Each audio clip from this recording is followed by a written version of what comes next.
Hello বন্ধুরা, সবাইকে আসসালামু আলাইকুম।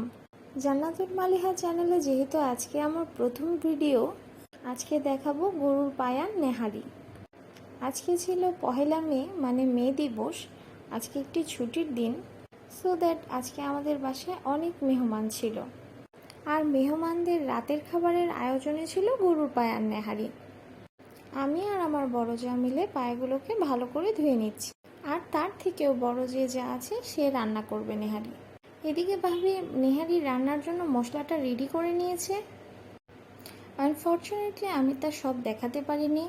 আদা বাটা, জয়ফল জয়ত্রী, গরম মশলা, গোলমরিচ, লবণ, নেহারি মিক্স ইত্যাদি দিয়ে মশলাটা রেডি করে নেওয়া হয়েছে। এবার পায়াগুলো মশলার সাথে মাখিয়ে নেওয়ার পালা। আলহামদুলিল্লাহ ১৩ জন সদস্য নিয়ে আমাদের একটি জয়েন্ট ফ্যামিলি, আর প্রতি সপ্তাহে মেহমান তো আছেই।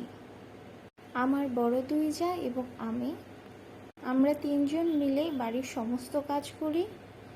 আমাদের নিজেদের কাজ নিজেদের করতে খুবই ভালো লাগে।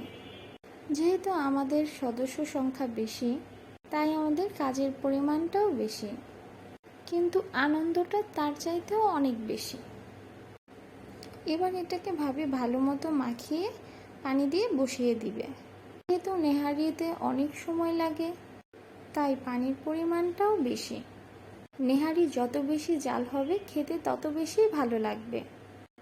এবার ঢাকনা দিয়ে ঢেকে দিতে হবে অনেকটা সময়ের জন্য। কিছুক্ষণ পরপর খুলে নাড়া দিয়ে দিতে হবে, যেন সবগুলোই জাল ভালো মতো হয়। নেহারিটা প্রায় 50%-এর মতো হয়েছে। এটা হতে আরও অনেক সময় লাগবে। ঢাকনাটা খোলার সাথে সাথেই কী যে একটা সুবাস বের হলো, খুবই সুন্দর। আমার তো তখনই খেতে ইচ্ছে করছে।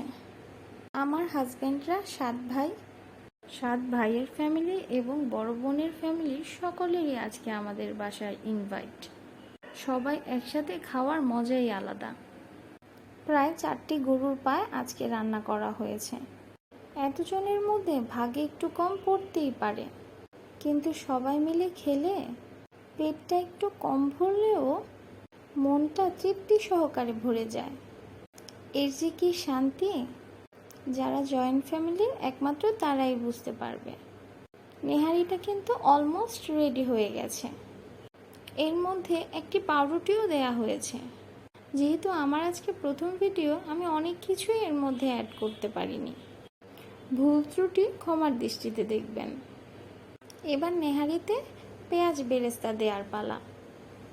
তেলের মধ্যে অল্প কিছু পেঁয়াজ দিয়ে বাদামি রঙের করে নিতে হবে। বাদামি রং না হওয়া পর্যন্ত অনবরত নাড়তে হবে। এত বড় আয়োজন করতে গিয়ে রীতিমতো আমরা অসুস্থ হয়ে পড়েছি, কিন্তু তারপরও বলবো আলহামদুলিল্লাহ। এখানে আছে কিছু শসা কুচি, আদা কুচি, ধনেপাতা কুচি, আর আছে লেবু। এগুলো নেহারির টেস্ট আরও বাড়িয়ে দেয়। এদিকে ভাবি পেঁয়াজটা ভালো মতো লাল করে নিয়েছে। এখন চুলার আঁচটা নিভিয়ে দিয়েছে, না হলে পেঁয়াজগুলো পুড়ে যাবে। গরম তেলের পেঁয়াজটা ভালো করে নেড়ে নিচ্ছে, যেন ভালো মতো কালারটা চলে আসে। এখন নেহারিতে পেঁয়াজগুলো ঢেলে দিবে। ঘ্রাণটা কি যে ভালো লাগছে, সারা বাড়ি নেহারির ঘ্রাণে ভরে গেছে। বাচ্চারা এসে বারবার দেখছে নেহারি রান্না হয়ে গেছে কিনা। নেহারিটা ভালোভাবে নাড়া দিয়ে এখন ঢেকে রাখবে। এতে করে বেরেস্তার ফ্লেভারটা নেহারির সাথে ভালোভাবে মানিয়ে যাবে। একে একে আমাদের সব গেস্ট। এবার রুটি বানানোর পালা। দুই যা রুটিগুলো বানিয়েছে আর আমি রুটিগুলো ভেজে নিয়েছি। প্রায় 38টার মতো রুটি হয়েছে, সাথে তন্দুর রুটিও থাকবে। ফাইনালি আমাদের রান্নার কাজ শেষ, এখন সার্ভ করার পালা। আলহামদুলিল্লাহ, ওভারঅল সব কিছু ভালো হয়েছে। আজকের মতো এখানেই শেষ করছি। ইনশাল্লাহ আবার নতুন ভিডিও নিয়ে হাজির হব। সবাইকে আল্লাহ হাফেজ।